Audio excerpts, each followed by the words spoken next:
Hello दोस्तों, मैं रवीना आप सभी के समक्ष एक बार पुनः हाजिर हूँ एजुकेशन 24/7 में।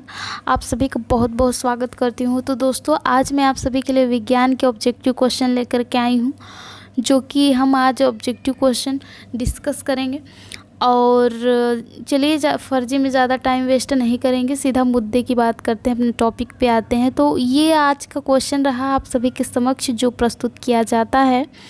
पहला क्वेश्चन ये रहा, निम्न में से कौन सा वसा में घुलनशील विटामिन है। तो दोस्तों, आपको बताना है कि कौन सा वसा में घुलनशील विटामिन है या फिर नहीं। ध्यान से क्वेश्चन को पढ़ा करिए आप सभी। बहुत बच्चे तो नहीं है में कंफ्यूज हो जाते हैं और गलत ठोक के चले आते हैं, तो ऐसा बिल्कुल भी नहीं करना है आप सभी को। पहले क्वेश्चन को ध्यान से पढ़िए, समझिए, फिर आंसर दीजिए। तो यहाँ पर वो 4 विटामिन हैं जो आपके घुलनशील माने जाते हैं। ए होता है, डी होता है, ई होता है, के होता है, अर्थात आपका सही आंसर है। एक शब्द इसको याद करने के लिए आप सभी याद कर लीजिए। आप एक वर्ड होता है अधिक, अधिक को याद कर लेंगे आप सभी, तो ये जो विटामिन है ए, डी, ई, के आपको याद हो जाएंगे इससे, अधिक से। तो ये आपके जो होते हैं वसा में घुलनशील होते हैं। नेक्स्ट क्वेश्चन है आपका कि स्कर्वी रोग की पहचान है। जी हाँ दोस्तों, आप कैसे पहचानेंगे कि स्कर्वी रोग है किसी को या फिर हमें है। तो कैसे पहचानेंगे? मसूड़ों में रक्तस्राव, हाथ का फूलना, रुधिर छिड़ता या फिर कोई नहीं। तो मसूड़ों में जो रक्तस्राव होता है अर्थात ब्लड निकलता है, उससे आप पहचानेंगे कि स्कर्वी रोग हो गया है हमें। तो अर्थात आपका सही हो जाएगा, मसूड़ों से रक्तस्राव होता है, इसका मतलब है कि स्कर्वी रोग है। तीसरा है कि मैरास्मस तथा क्वाशियरकर रोग किसकी कमी से होता है। तो जी हाँ दोस्तों, आपको बताना है कि जो मैरास्मस नाम का रोग होता है और एक क्वाशियरकर नाम का रोग होता है, ये किसकी कमी के कारण होता है? क्या लिपिड, विटामिन, प्रोटीन या फिर कोई नहीं। तो इसका जो राइट आंसर होगा वो आपका ब हो जाएगा। ये प्रोटीन की कमी के कारण होता है। यदि बालक में प्रोटीन की कमी हो गई है तो मैरास्मस तथा क्वाशियरकर नामक रोग हो जाता है। नेक्स्ट है क्वेश्चन आपका कि रक्त दाब मापा जाता है। जी हाँ दोस्तों, रक्त दाब किससे नापा जाता है? जिसको ब्लड प्रेशर कहते हैं। रक्त दाब किससे मापा जाता है? तो वो आपका हो जाएगा स्फेग्नोमैनोमीटर, जो कि ये एक रक्त दाब मापक होता है। इसी के माध्यम से जो होते हैं डॉक्टर, वो लोग पता लगाते हैं रक्त दाब कितना है। तो रक्त दाब जो है मापक यंत्र स्फेग्नोमैनोमीटर होता है। किस रक्त समूह को सर्वदाता कहते हैं? जी हाँ दोस्तों, ऐसा कौन सा ब्लड ग्रुप होता है कि जिसको सर्वदाता कहा जाता है? तो वो आपका ओ होता है। ओ पॉजिटिव जो होता है वो सर्वदाता कहलाता है और सर्वग्राही। जी हाँ, नीचे दिया हुआ है। अगला क्वेश्चन है छठा कि किस रक्त समूह को सर्वग्राही कहते हैं? तो ए बी जो होता है ब्लड ग्रुप आपका, वो सर्वग्राही कहलाता है, अर्थात वो सबसे ग्रहण कर सकता है, दे नहीं सकता, सबसे ग्रहण कर सकता है, तो उसको सर्वग्राही बोलते हैं। और सर्वदाता का मतलब होता है वो जो है वो ब्लड ग्रुप वाला व्यक्ति सबको दे सकता है, इसका मतलब ये हुआ। 7 क्वेश्चन है आपका कि कौन सा पिरामिड सदैव सीधा होता है। तो ऊर्जा का पिरामिड जो होता है दोस्तों, वो हमारा सदैव क्या होता है? सीधा बनता है। ऊर्जा का पिरामिड जो है सदैव सीधा बनता है। और यहाँ पर पूछा भी है कि कौन सा पिरामिड सदैव सीधा होता है। तो ऊर्जा का पिरामिड सदैव सीधा होता है। आपसे ऐसे भी पूछ सकता है कि ऊर्जा का पिरामिड कैसा होता है, तो आप बताएंगे कि सीधा होता है। नेक्स्ट है 8वां क्वेश्चन कि पारितंत्र में ऊर्जा का प्रवाह होता है। जी हाँ दोस्तों, पारितंत्र में ऊर्जा का प्रवाह कैसा होता है? क्या बहुदिशात्मक होता है या फिर अब दोनों सदैव एक दिशात्मक होता है? तो पारितंत्र जो होता है उसमें हमारा ऊर्जा जो होता है सदैव एक दिशात्मक होता है, एक दिशा में जो है प्रवाहित होता है। ये आपका राइट आंसर हो जाएगा।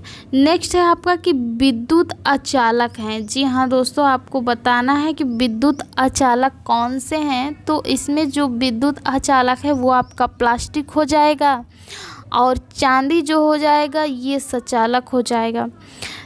10वां है आपका कि रुधिर का पीएच होता है कितना होता है। जो हमारा रुधिर होता है उसका पीएच मान पूछ रखा है, तो पीएच मान कितना होता है, तो 7.4 होता है हमारा जो है रुधिर का पीएच मान।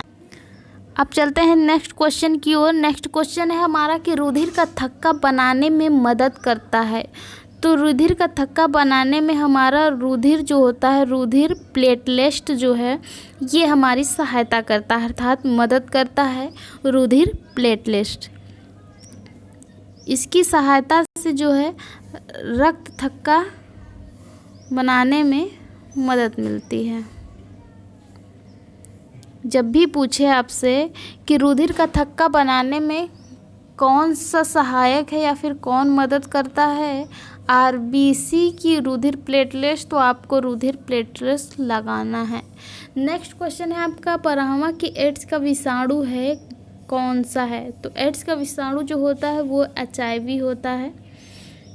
नेक्स्ट क्वेश्चन है कि विषाणु जनित रोग है कौन सा है। इसमें से आपको गैस करना है कि विषाणु जनित रोग होता है। तो विषाणु जनित रोग जो होता है वो आपका एड्स होता है, जो विषाणुओं के द्वारा होता है। और 14वां क्वेश्चन है कि रुधिर के भाग है कौन सा है। तो प्लाज्मा है, रुधिराणु है, या फिर दोनों है, या फिर कोई नहीं है। तो इसमें जो होता है दोनों होता है, प्लाज्मा भी है और रुधिराणु भी है। ये दोनों जो है रुधिर के भाग होते हैं। नेक्स्ट क्वेश्चन है आपका कि ऑक्सीजन वाहक होता है। जी हाँ दोस्तों, ऑक्सीजन वाहक का मतलब होता है कि ऑक्सीजन जो है पूरे बॉडी में फैलाने का कार्य करता है।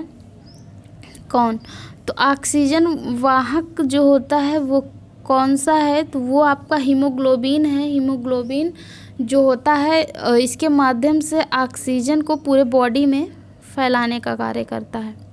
16वां क्वेश्चन है आपका कि निम्न में से पोटेशियम का संकेत है। तो पोटेशियम का संकेत आपका के होता है। के से इसको संबोधित करते हैं। कॉपर का अयस्क है। कॉपर का अयस्क किसको माना जाता है दोस्तों? तो कॉपर का अयस्क जो है आपका सभी हो जाएगा, जैसे कॉपर ग्लास हो जाएगा, क्यूप्राइट हो जाएगा, कॉपर पाइराइट हो जाएगा, अर्थात ये तीनों सही हैं।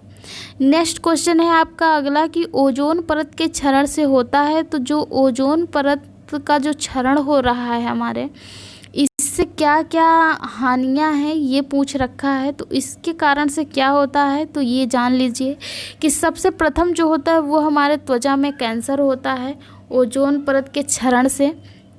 नेक्स्ट जो है मोतियाबिंद होता है और उत्परिवर्तन होता है। ये तीनों ही होते हैं जो कि बहुत ही हानिकारक होते हैं मानव के लिए। ओजोन क्षरण से जो होता है ये 3 मुख्य हानिकारक हैं जो कि महत्वपूर्ण हैं और पैरावैगनिक किरणों को रोकती हैं। 19वां क्वेश्चन है आपका कि पैरावैगनिक किरणों को रोकती हैं, कौन रोकता है? तो ओजोन परत रोकता है। नेक्स्ट है आपका कि हेमाटाइट किसका अयस्क है। तो हेमाटाइट आपको बताना है किसका अयस्क है दोस्तों, तो लोहा का अयस्क होता है क्या? हेमाटाइट।